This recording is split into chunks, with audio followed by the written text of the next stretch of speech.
ಇತ್ತೀಚೆಗೆ ಹಾಸನ ಜಿಲ್ಲೆಯಲ್ಲಿ ಕಾಡಾನೆಗಳ ದಾಳಿ ಹೆಚ್ಚಾಗಿದ್ದು ಮಲೆನಾಡು ಪ್ರದೇಶಗಳಲ್ಲಿ ವಾಸವಾಗಿರುವ ಜನತೆ ಜೀವನ ನಡೆಸುವುದೇ ಕಷ್ಟವಾಗುತ್ತಿದೆ.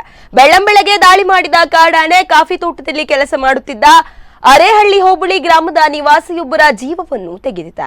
ಅರಣ್ಯಾಧಿಕಾರಿಗಳು ಇದಕ್ಕೆಲ್ಲ ಸೂಕ್ತ ಪರಿಹಾರವನ್ನು ನೀಡದೆ ಅಮಾಯಕ ಜನರ ಜೀವದ ಜೊತೆ ಆಟವಾಡುತ್ತಿದೆ ಎಂದು ಅಸಮಾಧಾನ ಅಲ್ಲಿನ ಜನರು ವ್ಯಕ್ತಪಡಿಸಿದ್ದಾರೆ. ಸರ್ಕಾರ ಕಾಡಾನೆ ದಾಳಿಯನ್ನು ತಡೆಗಟ್ಟಲು ಹಲವಾರು ಯೋಜನೆಗಳನ್ನು ಕೋಟ್ಯಾಂತರ ರೂಪಾಯಿ ಹಣವನ್ನು ವ್ಯಯಿಸಿದರೂ ಕೂಡ ಯಾವುದೇ ಪ್ರಯೋಜನ ಆಗುತ್ತಿಲ್ಲ.